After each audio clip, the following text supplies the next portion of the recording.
for sure.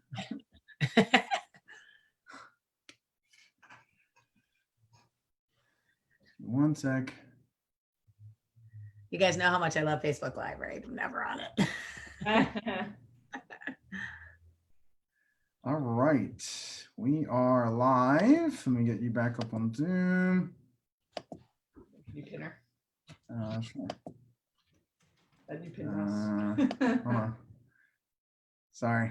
No, don't be sorry. We're trying to make you the center of attention. There we go. Perfect.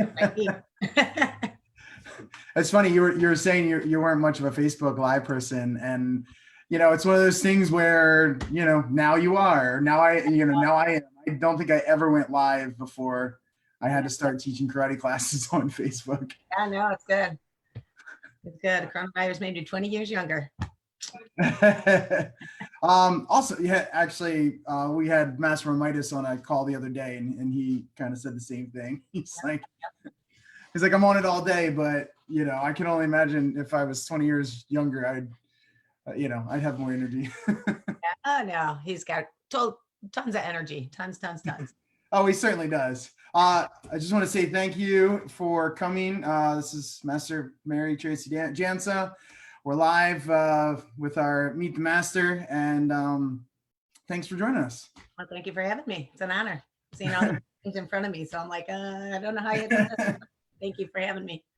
Yeah, we're Region 5 is a popular. We've had Master Inoshida, and Nice. Now we got you. You were actually one of the first people I thought of to interview, just because we've known each other for years. I was actually thinking about that as far as when we first met. It was actually funny.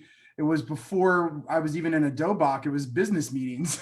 Yeah, yes, sir. Sorry, looking at your wife. But yeah, I think I started coming to Master Godwin's in like 1992, 93. Oh, that was way before my time. It was probably like early 2000s for me, but yeah, you were back that far? Yeah, because when we opened up a school, we didn't have a clue how to run a karate school because we didn't have anyone in Region 5 that was doing it. And Maggie Gonski had paired Master Godwin up with Master J because she knew that Master J needed help. It was before I was involved in the business. And then Master Godwin invited Master J out for a Hapkido seminar. And I don't remember if it was Master Godwin that said, have Mary come to learn. And yeah, the connection happened, and then I've been coming back ever since. Awesome. Yeah. So obviously the biz, I feel like you love learning. You love learning. I love between the business side and then the multiple martial arts. Where do you think, that comes from? I don't know. I kind of got into karate by accident. For those that don't know, I was in Irish dancing. Everybody that comes to the Master's Clinic knows this. And when I quit Irish dancing, I needed a physical activity to work my brain and my body. So, aerobic classes, running, it just didn't kind of ignite the brain part of it. And my brother was a black belt. So he was the one that said, try my karate class, see if you like it. And the first time I went, I was scared to death. They were doing a lot of Hapkido that day, and they were throwing people. And all I could think of is, oh my gosh, they hurt people here. Why would my brother send me here? Right. And I was like running out the door. Master J stopped me at the door to say, so you're coming back, right? And I was like, yeah. And I was thinking, no. But my brother said, well, you went to an advanced class, come to beginner class. It's not so scary. And so, of course, I brought a friend. And my second week, I brought 2 more friends. So within my first 3 weeks, I brought 6 friends to the karate school. And my brother had been doing it for 6 years, and I was the only friend he brought. So I guess I was naturally into attracting people to the martial arts. And that was back in 1987. And I was never testing for black belt. I was never going to break a board. I was never going to do an aerial fall. And clearly none of that worked out for me. How long did your brother stay in? He probably only stayed training about 2 more years after I joined. Gotcha. He became a police officer and had crazy hours. And when I joined, it was at Villa Park, which Master Perkins now teaches. But it was a very big adult program, and it was pretty male dominant when I started. And a lot of the adult students were at the College of DuPage. And so when they graduated the college and they went on either to a 4-year college or they went on to their career, they kind of lost that, for my brother's generation, they lost that core group, right? They all grew up, got married, had kids. And when they tried coming back to the full-time studio, which was pleasing hours, it was more family martial arts, right? So it was very different than having, 20-year-old college guys at a club training. So it's kind of hard to replace. Yeah, I totally understand that. That's because Aaron and I both started. We were right by University of Delaware, and when I started, it was the same thing. There was lots of 2019, 20, 21, and yeah, as you said, it's not like that anymore. No. Master Jansa calls that those are the unicorns, like 20 to 25-year-old age. You don't get that at all anymore. Yeah, no injuries, full out contact.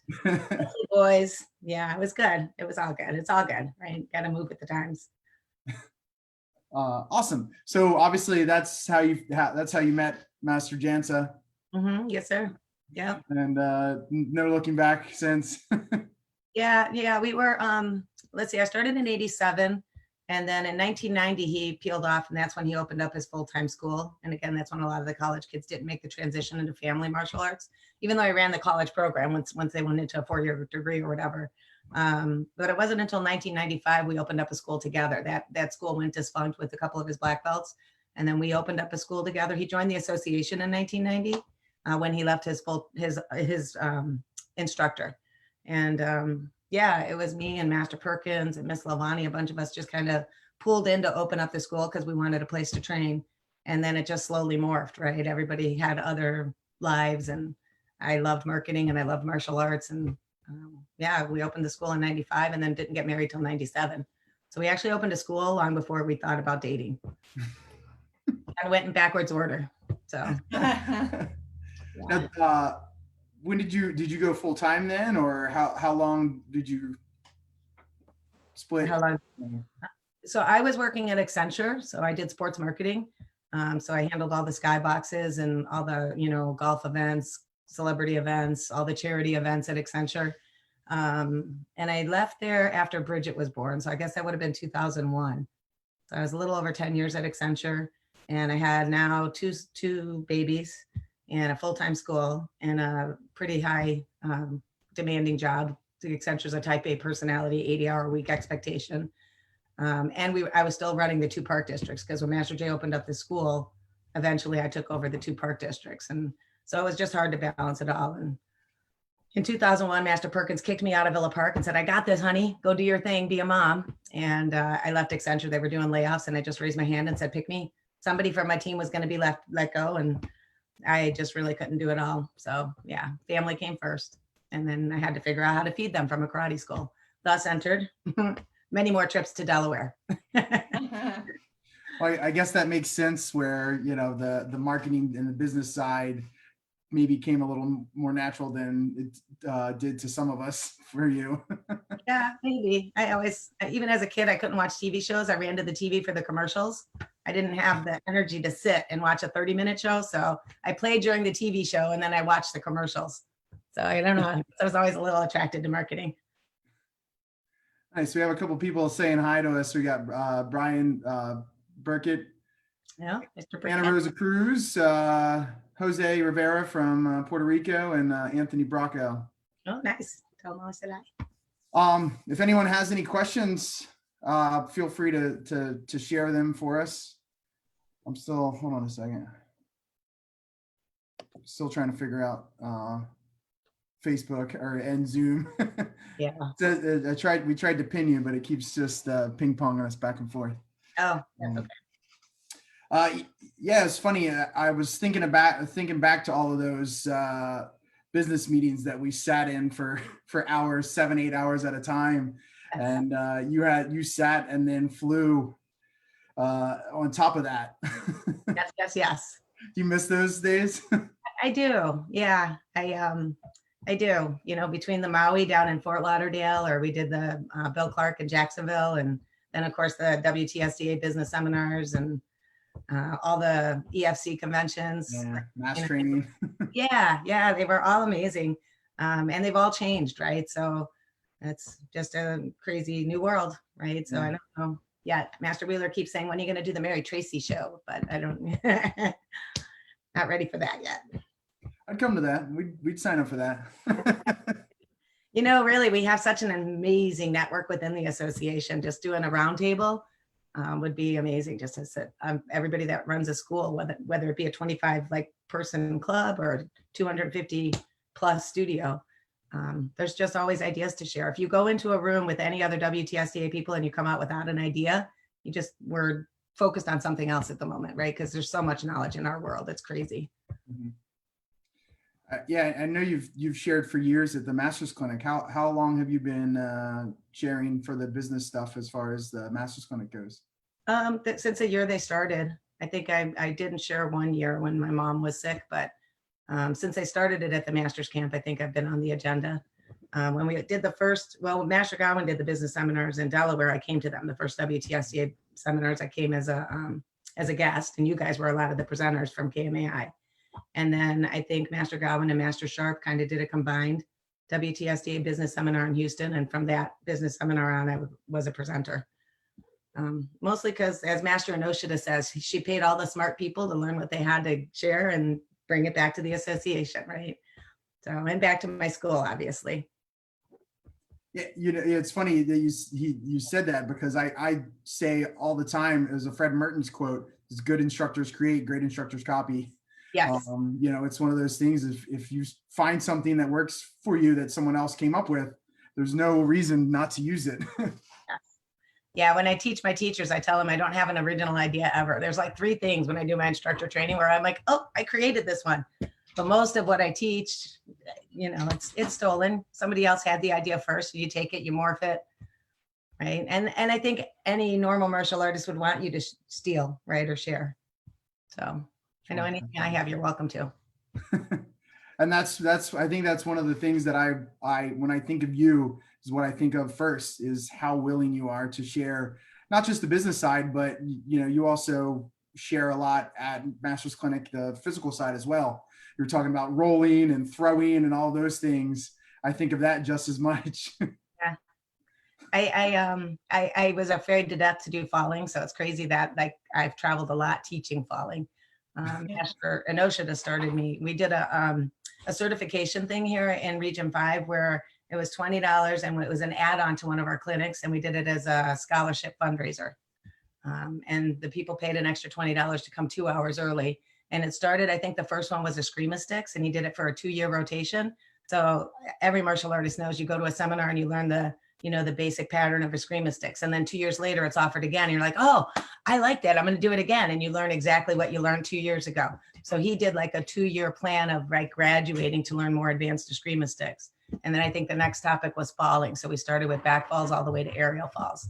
So, if they didn't take what they learned this time and practice it, they had to go do it again. But if you went back to your studio and you learned how to do a really good roll fall, then you could go move on to a table fall. And so it was kind of it was designed to help people in Region 5 get more advanced training. And then it just kind of took off. And I did that particular seminar at a lot of different places, which is fun.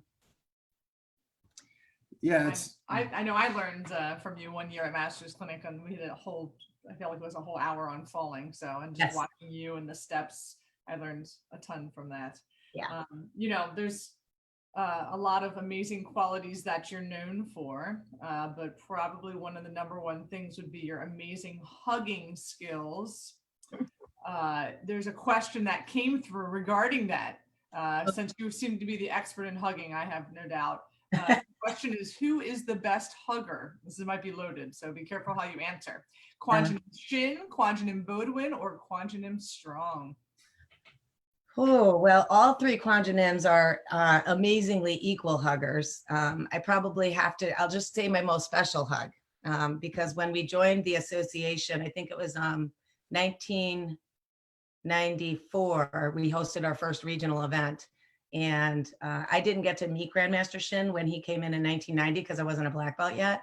And so I was working downtown Chicago, and we brought him into the city, and Master Bruce Finger was a security. So he picked him up and he brought him to my building because I had parking in the city, and I was waiting at the elevator. So the parking was underground. And when the elevator doors opened, Grandmaster Shin reached out to hug me, and understand I had never met him.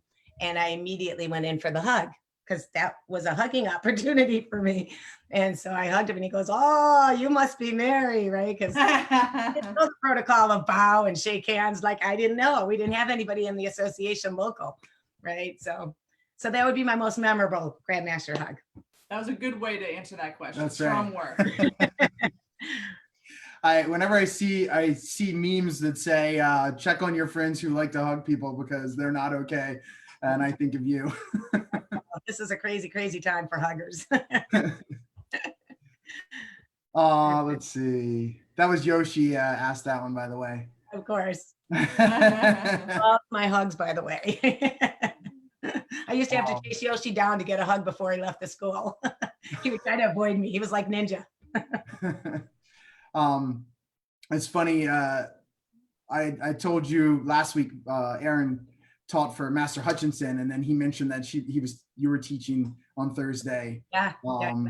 And so I'm doing one with him tomorrow. So it's kind of fitting. Yeah.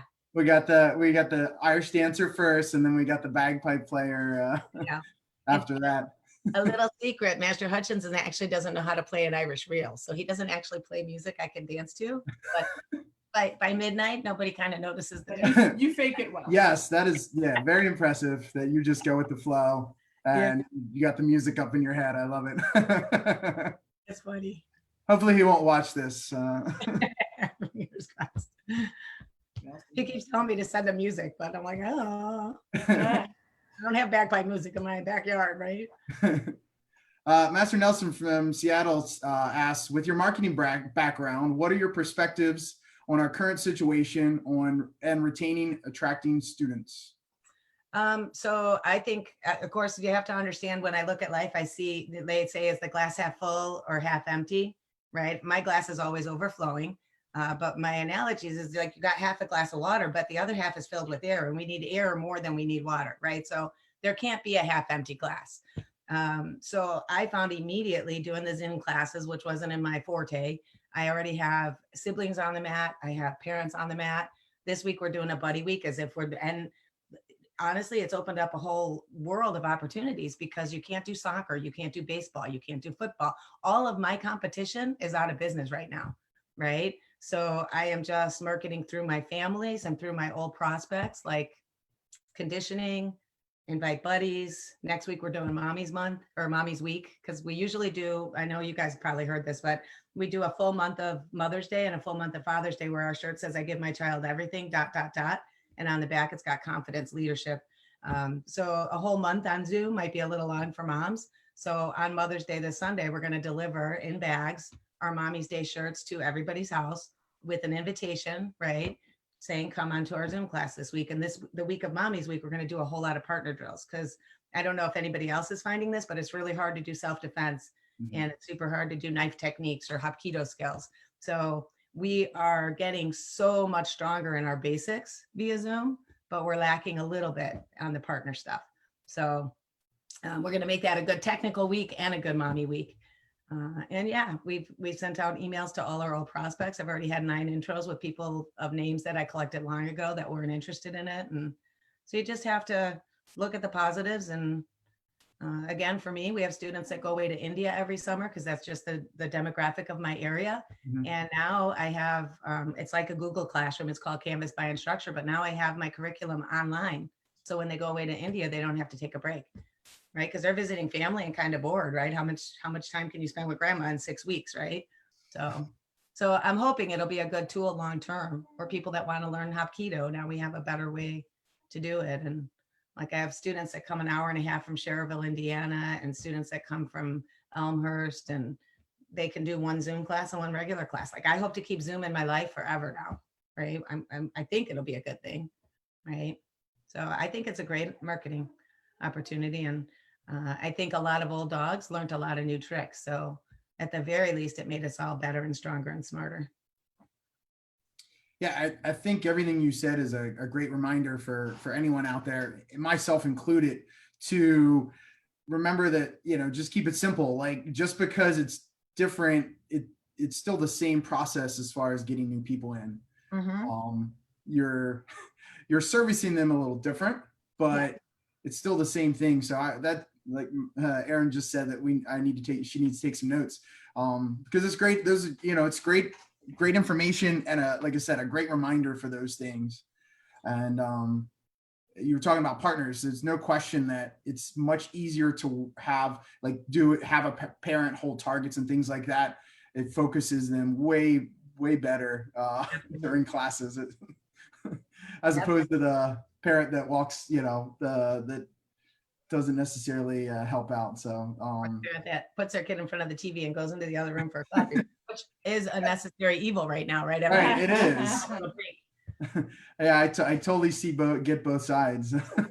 Yeah, well, but I'm looking forward to Mom's Week. We do well with Mom's Month. Our karate school is very family based, right? Because and I think you guys are pretty similar, but the more you get a family involved, the longer they stay, right? The more engaged they are. They do all the special events. So to quote Mertens, right? You're not really a golfer if you don't own the golf clubs. When you have full family engaged, they're more likely to buy the golf clubs, right? Right. And it's not about selling the golf clubs. It's about keeping them as a long-term student. Mm-hmm. Yeah. That was a good segue since you mentioned the family thing. I know on a lot of these interviews, we've been asking folks about their martial arts talented families, which you are not lacking in. Lucky girl. So a world-renowned master husband and two amazing children. I think only two, right? Just two children. Okay, for a second there, I was like, wow, is there a kid that I don't know about that I've forgotten about? Okay, because I wanted 6. Dan stopped at 2, so I got to, but that's okay. So also 2 amazing children. So why don't you tell us about your amazingly talented martial arts family? Absolutely. So obviously I started with Master Jansa. So he's been training since 1970. I started training in 1987. So he had a huge head start. For those that don't know, his first black belt was in judo when you had to actually compete to get the next belt. Then he got a black belt in taekwondo. And when he was in taekwondo, life was a lot different in the 70s. So they used to do like bare knuckle fight night at the bowling alley. And they actually rented the banquet room. And so when he was doing that free sparring fight night, he met a Tang Sudo guy named Dick Provost. And he was super influential in the area on Tang Sudo. So then he stopped, like he got his first degree in Taekwondo, and then he went over to Tang Sudo, which was a similar transition. While he was training in Tang Sudo, him and his then instructor, Scott Kiefer, started taking Hapkido with Guido Chang. So he was training in 2 different styles. By the time I joined, they had just merged. My brother was the last one to take the test separate, and they had just merged where we combined the styles. And I think in 1982, Master Jansa actually sent a letter to Grandmaster Shin to want to join the association. And at the time, he was with his old instructor, and his old instructor didn't want to be part of an organization because Dick Provost had since passed on. And then in 1990, when Master J opened his own school, that's when he reached out to Grandmaster Shin again. And Grandmaster Shin thought, what an odd character. Like 7 years later, he still hasn't picked an organization, but we were not, like Dan was never part of an organization. So that's when we joined, was in 90, 3 years after my training. So I was maybe a green or a brown belt when we joined the association. And as I said, we opened up our school together in 95. We got married in 97, had Brian in 99, had Bridget in 2001. Both were on the mat from my belly, like I taught the whole way through my pregnancy, as I'm sure you did. And I was back on the mat 2 weeks after Brian and back on the mat a week after Bridget, teaching, not training, obviously, because that wasn't so safe. Yeah, and I just got lucky. They both, I was blessed in 2 ways. My mom lived 3 blocks from me, right? So they didn't have to be at the school every day like a normal dojang rugrat had to be. But they did come to class 2 times a week. It was just our expectation, the same thing as a normal karate student that you would have in. But both of them got super involved in demonstration team. And then, gosh, Brian was like 11 maybe, and he wanted to go to a ninja camp actually in New York, which happened to be the same week that Grandmaster Shin died. And so he was really nervous to like go outside of the association. So he asked at that time, Master Bodwin, if he thought Grandmaster Shin would be mad at him if he went outside the organization at the little age of 11, right? And Master Bodwin was like, oh no, he would love it. But ask him. And so then he had the guts to ask Grandmaster Shin, and Grandmaster Shin said, you go learn and you bring it back to the organization. And so that's where Dan, Brian, and Bridget were. They were at a ninja camp in New York, visiting my nephew, and I stayed back at that time running the school, and we had a summer camp going on, and that weekend was crazy for our whole entire world.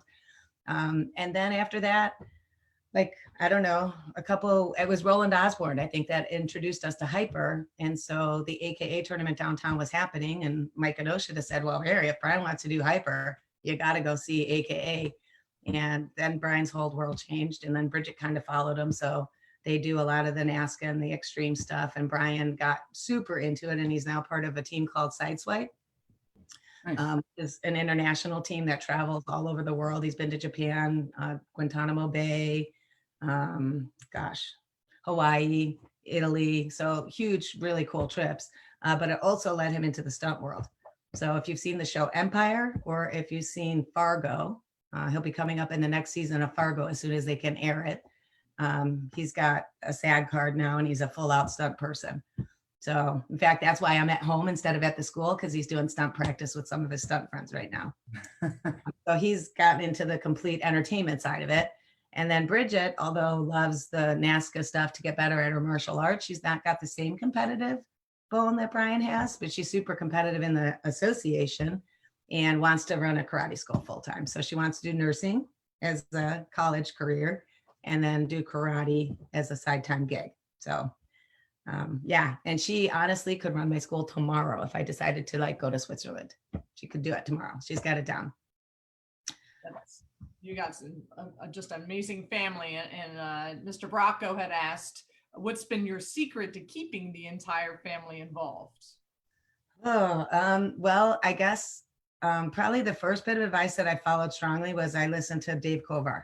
I was at a seminar one time, and Dave Kovar was saying how sadly his son got to black belt and never continued. And I had many conversations with Grandmaster Shin that his kids didn't stay super involved in the martial arts. And so I think the secret was two things. One, not making them do more than I made other students do, as in 2 times a week, unless they wanted to. My son would sometimes after a regional event say, Mom, I did 26 hours of karate this weekend. Could I take the week off? Yes, right. Don't be so strict and disciplined. And then honestly, demo team is a huge part of it, because demo team is a very young social group, and that got them super engaged with friends. But the big secret was I was never their teacher. Dave Kovar said his son was out to dinner with him, and he would, he's got all of his health talks. You guys have met Kyoshi Kovar, and his son said, Dad, you're not supposed to drink soda first. If you're thirsty, you drink water. And then the soda's a treat. And that was his class message. And he's like, I had been telling my son that forever, but he never listened to me, but he listened to my instructor. So I actually had 2 teenagers when I opened up Aurora. I brought 2 of my teenage black belts with me who were literally like 14 and 16 that were helping me teach classes. And so on the days that Brian and Bridget came in the Tiny Tiger class, because they were 3 and 5-ish when I opened my school, I made sure that Jess Hing or Corey Hing taught their classes. So it wasn't until Brian was a black belt where he said, Mom, I am the same rank as your highest student, so I can't learn my next skill unless you actually teach me. And then the second thing he said to me is, I understand the PCP concept, but I don't need the praise. Would you just give me the correction? I want to get better. I'm the same way. Yeah, I knew he and I are like this. Yeah.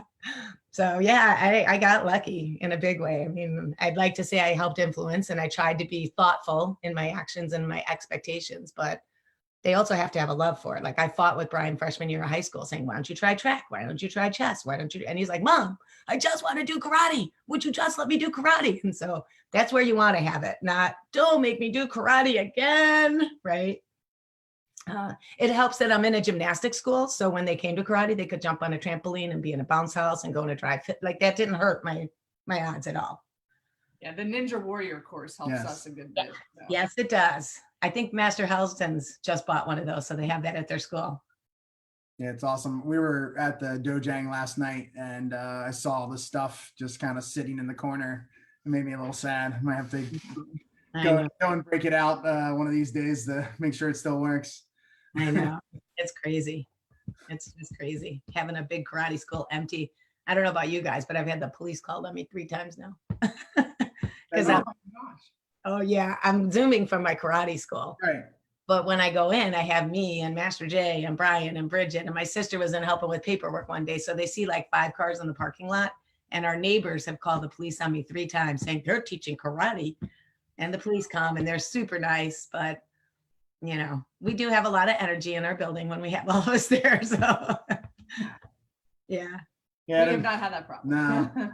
It wasn't a problem. The police were amazing, and they're doing their job, right? But yeah, it makes me like, Bridget's like, Mom, can I bring some friends to the karate school? I'm like, no.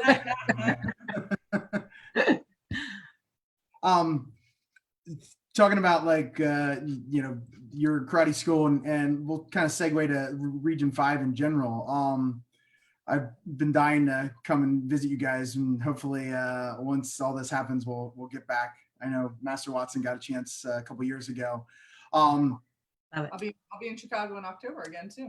I'll be there for a week in October, so we'll The dates, I can defer the regional events either to it or away from it, depending on how it works out. I'll get you the dates, man. Awesome.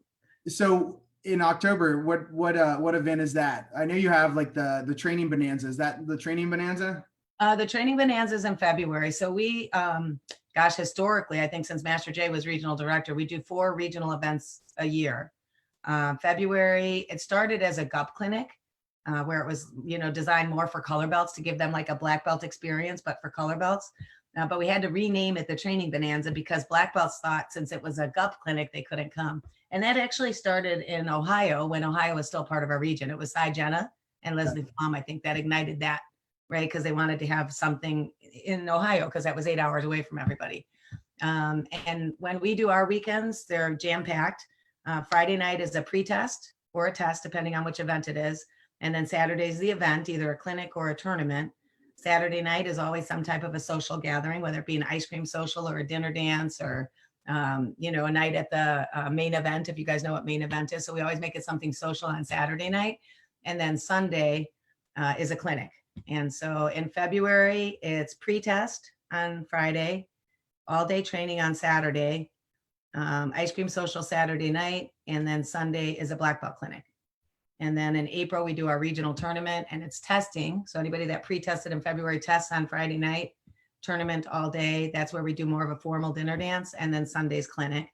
And then August is our black belt camp, which is 3 days of just cool training outside at a YMCA camp. And then October is like your Poconos thing. It's our fall tournament. We call it the extravaganza because we tried to mimic NASCA and do a night show. Master Oaks did that years ago. I had nothing to do with it. I didn't even know what NASCA was. But it was, again, Friday night testing, Saturday tournament. Saturday night was supposed to be the extravaganza. It's kind of morphed into, depending, a dinner dance or a main event, and then Sunday is a all belt clinic. So we do those 4 events a year, and we try to do the 3rd weekend in each of those months: February, April, August, October. And then monthly, we do a black belt workout, copied from Region 8, right? So black belt / leadership. We do 1 zone in Chicago and 1 zone in Michigan, because that's where the bulk of our people are. So people that come from Carthage have to drive 5 hours, or from Wisconsin, Madison, Wisconsin, Saul Easley, or people that are in the outlying areas have to drive in for it, but the bulk of the people are in those 2 areas. Gotcha. Master Fairley wants to know how excited you are about hosting nationals next year. So excited, a little excited, a little, like, oh my gosh, who raised the hand and now what do we have to do? But I love doing events. Obviously, that was my career of choice before karate. So I think it'll be amazing, but I will need a lot of Master Fairley and Master Valentin's help and figure out, it's gonna, I think from what Master Anderson's hearing, a lot of people are super like planning to come to that because we're missing Worlds this year. So I would imagine it might be like a 1,600 person event, and we have the space, and and we have the hugs, so it'll be good. I'm excited. That'll be a lot of fun. I imagine that has any planning happened, or? Yeah, we already have the contracts in place with the hotel. Our first choice. So if I go back when and I don't know if you know that Grandmaster Shin's daughter got her master's degree in Chicago. So how we even got lucky enough to be in the association was, and I remember Grandmaster saying this at a speech one time, Grandmaster Shin, his kids had 6 graduations, and because of WTSDA responsibilities, he only made 1 of them. And the 1 graduation he made was his daughter's master's graduation out of Northwestern in Chicago. And that was right at the same timing that Master J had sent his 2nd request to join the association. But one of the things that Master J put in the letter is we do Tongsido and Hapkido together. Like, is that going to be acceptable? And so we got lucky enough. I don't know how the magic works. I'm probably with, I don't know, Maggie or whatever. Master Rutherford in Michigan was our regional director, but Master St. James worked for State Farm in Bloomington, Illinois, which is like 2 hours from here. So Master St. James came in and picked up Grandmaster, and they came out and they visited our school because Grandmaster came in for his daughter's graduation. And the next time he came in '94, we took him to Riva's down at Navy Pier. And it was right when Navy Pier opened. And he was like, we need to have a world championship here. Right. But when you price something out in Chicago, the union dues are outrageous. Right. Al Capone all over again. Right. So when I gave him the pricing, he was like, not even a thought. Right. So we would have loved to have done it on the lakefront. There are some opportunities, but the union, AKA, does it down there. And I know the union dues are exorbitant and there were no dates available. So I think we ended up in Schaumburg. Master No should have found the location. So yeah, he's pretty psyched to have it. So he did the legwork. He had just had his Achilles surgery. So he's like, I got downtime. Let me make the calls. So yeah, super exciting. Nice. Yeah. So it's been a thought to do Worlds here since '94. So I guess it's a dream come true. Ever the one that said, let's do it, because we all know how much work is involved, but it'll be super exciting. And we have a huge family. So everybody from around the world will pitch in and it'll be easy peasy. Yeah, I'll be excited to see that. I didn't get a chance to go to the one last year, so we were out west for a wedding. Yeah. Yeah, I think that happened to a lot of people because it was a little bit like, that's why I think even if Worlds didn't get canceled, I still thought this one would be a little bigger because people know the date ahead of time, right? So they don't have other family vacations planned or, Right. So we'll see how it goes. You just recently mentioned Grandmaster Shin. I wanted to ask if you could share maybe a story or two about him or any of the other quanjinims as far as hosting them for some of the events that you guys have had in your region. Yeah, I guess. So first of all, I've been very fortunate. I was a brown belt when we joined the association, and Master Rutherford called me the Maggie Gonski of Region 5. And he was just a good leader. He realized I did events. And so he utilized my workforce to create the event. So I was very lucky that I've been able to sit side by side with the Grandmasters as they came to Chicago. And having been in so many other regions, like I know Region 8 being as concentrated as you guys were, I was amazed at like how untouchable Grandmaster Shin was to a lot of the people because there was just so many of you. So I've been very, very, very, very lucky to have a lot of one-on-one time with, you know, Grandmaster Shin for a lot more years, but with Grandmaster Bowman and Grandmaster Strong too. Years ago, I mean, I did memories. I did the 100 slide at Wet and Wild back in Orlando with then Master Bodwin. And we were at the water park doing the after party for Worlds, and everybody's like, let's do the water slide. And I'm an adrenaline junkie, but I talk a big game and then I freak out and then I do it. And then I want to do it again. But the freak out's a little scary. And so we're at the top of the slide and I'm like, okay, yeah, no, I don't want to do this. What was I thinking? Right. It just same thing when I jumped out of an airplane. I got up in the plane. I'm like, yep, not jumping. Right.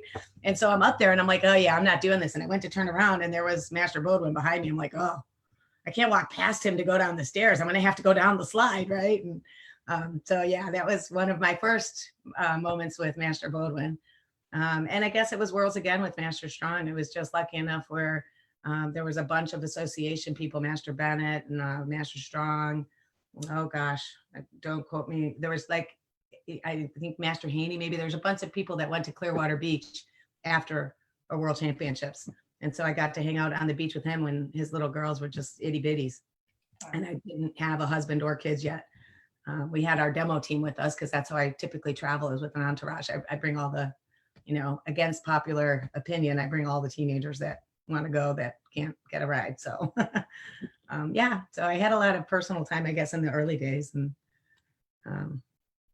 I guess those would be, I mean, I have many Grandmaster Shin stories because again, I got more time with him. But I gave a couple of them to Master Strong, and he said at the time, Master Strong, and I don't know if they're appropriate for the book, so we'll have to do that at after hours. Not that it was anything inappropriate, but out of context. It wasn't quite meant for the book, right? Because Grandmaster, well, I should share, because if I leave it like that, it'll be worse. Yeah, right? But when we did our regional event, being the event planner that I was, we had a regional tournament, and so I always themed it. And so I would seat a master at every table. So it wasn't like the master sitting at one table and then everybody else, right? So that way everybody got to get to know master. Because again, remember, I was a brown belt. I thought it was like amazing. They were, as a brown belt, masters are like gods to you, right? And so with that theme always came funny games. So I got Grandmaster Shin to hula hoop. I got him, you know, the little puzzles, you get a Cracker Barrel with the horseshoes. We did a Western theme one year. And so they had to race on who could get the puzzle. and Grandmaster Shin couldn't get it. So finally he like, you know how he always was able to make fun out of it? He threw it on the ground and he started stomping on it. Like he goes, I get you, puzzle. So yeah, every year was a different theme. And so we got him to wear, when Master Britt was in, we got him to wear a big black curly wig. And so we have a lot of fun memories that are totally not inappropriate, but maybe not appropriate for the One More Time book. Right. So they're going to be tabled for the next book that they do on Grandmaster Shin that only association people can read. It's funny, you brought up Maggie, and I remember one of the regionals championships. I think you came down and celebrated her birthday. Yes. And, all the interviews recently with like Master Sharp and Mrs. Nicole Peterman, her name has been brought up, and so I actually reached out and sent her a message on Facebook the other day, just saying, "Hey, I've been thinking about you because your name's come up a lot lately." So. Well, you know, I mentioned that I met Grandmaster Shin for the first time in '94, and I did a lot of the paperwork for the school. So, yeah, I called Maggie a lot, but Maggie was just this like voice. And, you know, Master J got his master's belt in '94. Very funny story. I was at work and I got a call, and I guess this is appropriate to say, we can delete it if it's not, but I got a call saying Grandmaster wants Master J to be regional director. And I was like, oh, she's like, but I can't reach him. And I'm like, oh, well, he's teaching at the college right now. You know, he's done at about 2:00. And this is long before we got married. Remember, we hadn't even opened a school yet. And I said, so, you know, when he gets done, usually he checks in with school stuff. I'll have him call you. And she goes, yeah, well, the newsletter is going out. So like, I need to know in like 10 minutes. Will he do it or won't he? And I'm like, well, does he have a choice to say no? And she's like, not really. I'm like, well, okay, he'll be regional director then. And so that happened. And then like 2 little months later, World Championships was coming up, and it was 1994. And Maggie said, I want you to work the head table with me. I'm like, but Maggie, and we hadn't hosted our tournament yet. Our tournament was in June. And I'm like, I've never been to a karate tournament. She's like, that's okay. Just come up to the head table. I'm like, but you didn't hear me. I've never been to a karate tournament. And so in 1994, I started working the head table, and knock on wood, I've been there ever since. And I love chaos. So it's a really good place to put me. It keeps me out of trouble. And yeah, it was history. I mean, I showed up at the head table and we had the same gum, the same hairstyle, the same hair color, because Maggie changed her color. Mine is always the same, right? And then we were wearing the same cologne. She's like, I just knew this was meant to be. And so, yeah, became friends ever since. It's impossible to say no to Maggie. She's, wow. I mean, I think we all have a story about her if you've been around long enough. And yeah, there's no doubt that she's the reason I had so many opportunities that I had too. And mainly it wasn't because you know, she offered them to me, is because she told me I was doing them. So she had a way of doing that. It was amazing. Well, and you know, when you're younger, you don't realize, like, well, now that I have a school and I've been doing it longer, like you realize that you learn people. And so you see, like, I couldn't understand even why she put me at the head table. I was a brown belt. I was a brown belt at the head table, right? And she told me to wear a blue suit. So everybody was bowing at me. I'm like, no, I'm not a black belt. Like, right. It was the most awkward thing ever. I had no clue what I was walking into or what opportunities it was going to afford me. But you actually, Master Aaron Waters, I don't know if you remember, but I came to Master Godwin's, and whenever I came to Master Godwin's for a business seminar, or I went to like a Region 8 tournament, I always school hopped, right? And so I know it was at a business, I think I was a double. I think there was a business seminar and a Region 8 tournament. But that wasn't it might have been a tournament. It was, well, you've done all of them. So I've done them all. Yes, ma'am. I'm a junkie. And I would train at different schools. So I went to Shin Karate. And so I'm at Shin Karate, and Master Waters, not then Master, was teaching. And I was like, oh, wow, that girl, she's great. She's got lots of energy, blah, blah, blah. And then I go to KMAI and I'm like, wait, wasn't that the girl that taught last night? And you're like, yeah, you know, I go to school there. I live here. And so again, similar, we have that kindred, like, where can I train? absolutely. Yeah.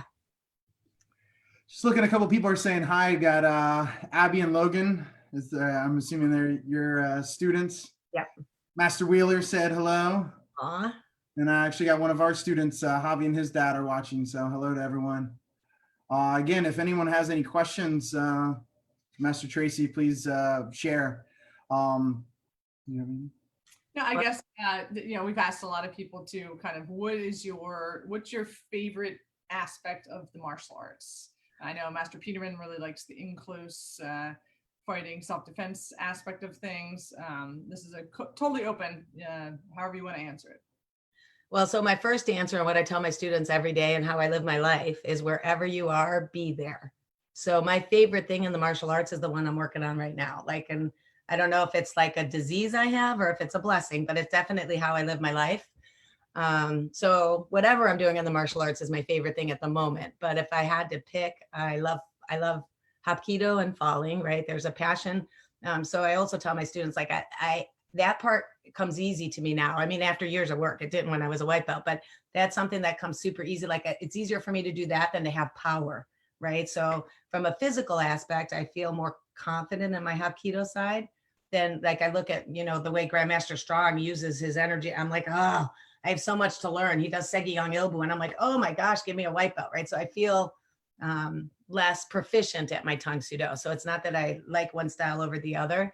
I just feel like I have a lot more to work on my Tang Sudo. But if I had to pick one element and say this is all I could do the rest of my life, it would absolutely be forms. And I'm sure that has something to do from my Irish dancing background, right? When I started doing forms, it was a dance in my head, right? It was all moves, and I still look at it very defensively. So I'm probably have, again, a unique view of the world. I look at every move in a form as a block, which is funny because you think I would look at them as throws. I'm a Hapkido girl, right? But every move in a form is a defensive move to me, which is also the concept of Hapkido. Hapkido is a defensive style. So yeah, so forms would by far, if I had to pick one thing and was told I couldn't do anything in the martial arts again, it would be forms. Yeah, I've been doing through Zoom. That's about, well, not about all you can do, but being able to focus on chunks of forms is definitely something that I hadn't necessarily done or focused on as much in the dojang. Yeah. We don't really have a choice. I know. Has your focus changed at all as far as the Zoom classes?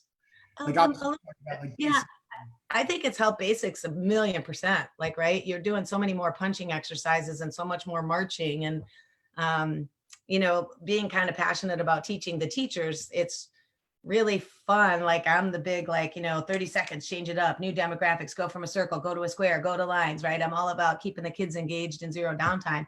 Now you're putting me on a 4-foot, and oh, by the way, did I mention I'm ADHD? So now you're putting me on a 4-foot little square, and I'm like, oh, so I had to learn to take all those big mat drills and pare them down into a 4-foot square. So, but I will, and I've reached out. We're doing superhero sighting, so because my son likes to do tricking, he gets Spider-Man'd up and he does flips. And I actually invested in a Wonder Woman costume and a Supergirl costume, hoping none of those ever hit Facebook. But we're dressing up as a family and we're going to houses, and the kids are loving it. And we've gone to some adult houses, and they're like, we don't have small kids, right? And I'm like, I know, but we can still bring a smile to your face. And that particular family, their daughter, their high school graduate, just got in Illinois, in our area, they put signs in your yard saying, Wabanzi graduate, and it got delivered while we were there. And Helen hates her picture being taken, right? So there we were in superhero costumes. I'm like, oh, so we're 20 feet apart in front of her sign. So it's been really amazing. And some of the kids that haven't been on Zoom, I was able to look at them and tell them, because forms are hard for little kids to learn, partner drills not at all. But I told them the basics are getting so much better. So when we get back to being on the mat, if you keep your punches and your kicks and your blocks and your stances up, it's so I'm teaching a little ahead on my one-step hand technique and kick technique. And I do my hand techniques as a, back 1, block 2, fist 3, grab 4. So even my little tiny tigers can follow along, right? And so basics are getting better. They just got to show up, right? And Zoom is super interactive. It's not like going to a, database to learn something, which I have that available, but I find Zoom is way more successful. And so a question came through because, and I think you kind of brought it up. I think part of your parent class will partly help this. But the question came up, how have you adjusted teaching the self-defense? Because I think that's what we're finding the most challenging to teach and test, for virtual testing. So how have you mixed up your Hapkido self-defense Zoom instruction? So since we joined the association, we shifted our Hapkido stuff a little bit. So like at white belt, I had to learn a Hapkido form, a Tang Sudo form, a full set of Hapkido skills, the one steps, all the Hapkido basic punching, right? So we've changed it. Our Hapkido stuff doesn't start till green belt. And so we're finding that unless we have brown belts in and we're going into breakout rooms, we're really not doing a lot of the Hapkido stuff until they're brown belts. Because below brown belt, the Hapkido and some of the self-defense past 7 is pretty frustrating for the students, right? But I just kind of let them know ahead of time, okay, today we're going to need a family member. So if you have any family member in the house, bring them in. And then every now and then I have a family member that won't come. So I just give them, do some squats, do some push-ups. I want you to do 100 Paul Pookie punches, right? So I give them an assignment. And then I tell them when you're all done, I want you to watch and see who did the best skill. So I just try to keep them engaged, right?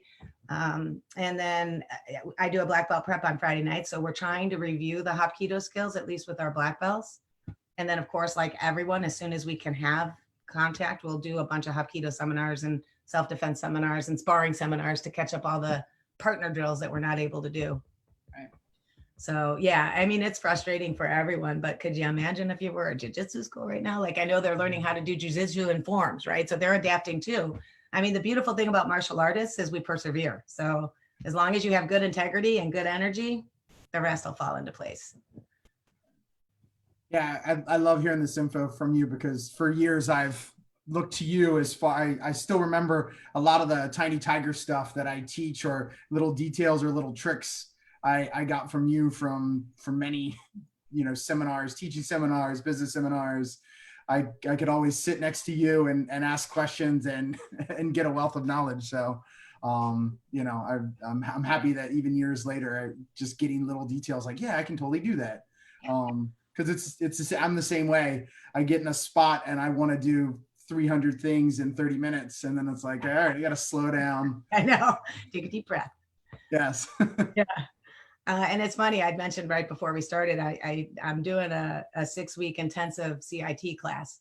And because I'm having to teach it on Zoom, I'm having to edit it a little bit, right? And so guess what? My CIT game is getting better. And I've only done my first class last night. But I did it last night and everybody was like, oh, it was great. It was this. And I'm like, it didn't go at all as I planned. So I just remodeled my entire class 2 plan for tomorrow because it just got to go a little different with Zoom going on, right? So when you're live and you say, okay, everybody break into groups, you can see what group is struggling. But when they're on Zoom, by the time I got to the 7th group, because I was blessed that I had 32 people Zoom in and Master Goodwin from California and her husband Zoomed in on it and Chanel Cruz from Michigan. And so it was a really fun event, but I had to break it into 2 groups. I have to do it at 2 different times. I separated out the kids. So as long as you adapt, I mean, and that's life in the big city. If you're not changing and you're not growing, you're dying, right? So, this is a bigger change than any of us preferred, but made me get on Facebook Live. Twice now. That's right. Yeah. It's crazy how much technology I've learned. Yes. But then at the same time, I'll get on and I'll have the background of like the beach behind me. And right. I'll have to yell for my daughter Riley to come change it because I can't figure it out. Yeah. Well, my tech department is Bridget Jansa. She's my IT department. So we're helping out with teaching as well. Oh my gosh, but she always has. Okay. So yeah, she teaches a ton, and she is, she's the one that like knows she like ultimately should be a detective because she misses nothing. For those that know Pam Russell and Mark Oster, they're 2 of our Somdons that were both divorced and training, and they started dating. And Bridget knew 6 months before they told anyone they were dating. Like she's just that kid that misses nothing. So if I put somebody in the wrong breakout room or, she's there to catch it all. Like I said, she could run my school tomorrow. But yeah, no, she's taken on a lot. And we're going to be doing a virtual tournament. I don't know if you guys have done that yet in your region.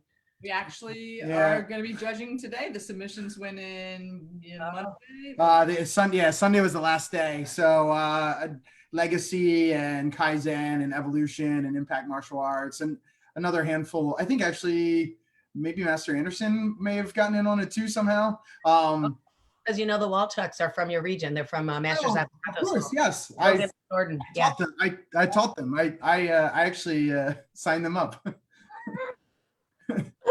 See, they're awesome. They're a great family. Really cool family.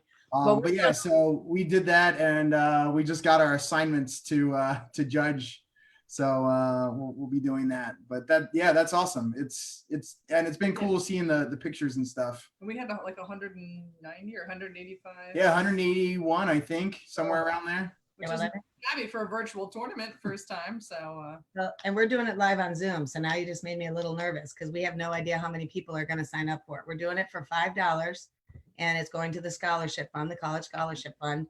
And we're just going to email them first, second, third place certificates. Right. We're doing it regionally. Excuse me. I think we're doing it the 17th of May. And, wow. So I need to learn a little bit more about Zoom because if we're going to have different rings, I need to know how to give each ring director hosting. Yeah, so I have a bunch of homework to do before this weekend. A lot of breakout rooms. Yeah, breakout rooms for sure. You just got to remember, and I almost did this last night, and Aaron's done it too, to put yourself in or put whoever is supposed to go in there in the breakout room. I know, and make them a co-host. It's supposed to give them more managerial. Oh, right. Correct. I haven't figured that out yet. So we just started playing with it last night. So this weekend we're doing our monthly black belt workout via Zoom. And so we're going to do a mock with the black belts just to see how it works and let everybody play with it. Cause the only thing we can't control is A, if so many people show up, what are we going to do?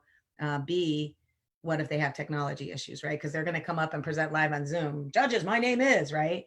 And you guys are going to laugh because you remember, I don't remember what you guys called it, but I went to Region 8 and I stole what I call the friendship tournament. You guys used to do it at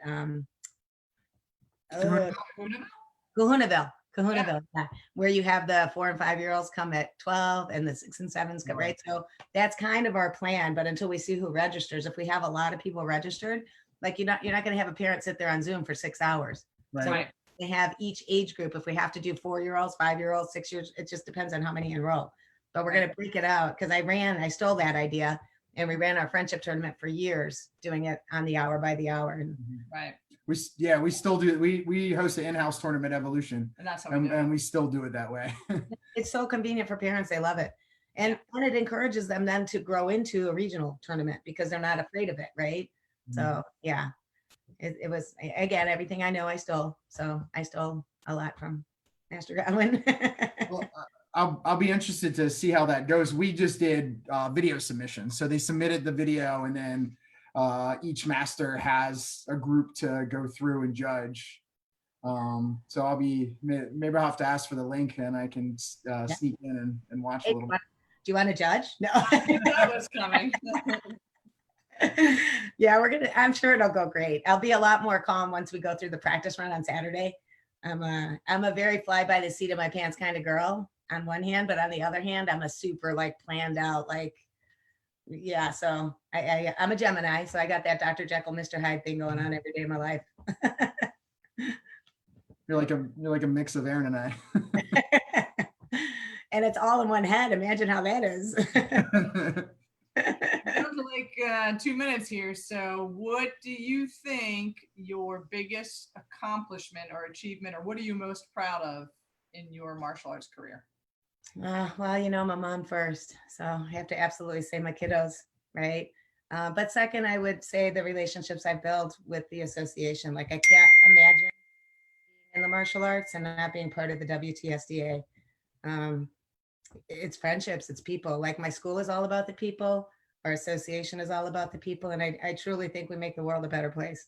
So I can't say it's my accomplishment, but as a whole, I think that's our accomplishment for the world because we just got lucky, right? Mm-hmm. That we went to the right place at the right time. But how lucky are we, right? So it's definitely the people, but I have to put my kids first and then everyone else in there, right? I wouldn't have my kids without everyone else, but it's definitely the people and the relationships. Cool. Well, I think that's a pretty good place to finish. That's the cherry on the top. Thank you so much for joining us. It was a lot of fun. I really enjoyed getting a chance to catch up and talk. And good to see friendly faces. So yeah, absolutely. I know we're both super busy, so. And 3 extra hugs next time we get together because now we missed the hello and goodbye hug and we missed the world's hugs. So it'll be a very hugging world for a while for us huggers. I'm here for it. Very cool. Well, good right. to see you guys. Stay healthy. You too. Thank you, ma'am. Wonderful babies, and we'll talk to you soon. All right. Bye. See Thanks, ya. Fred. Thanks, Sue. Thanks, Sue.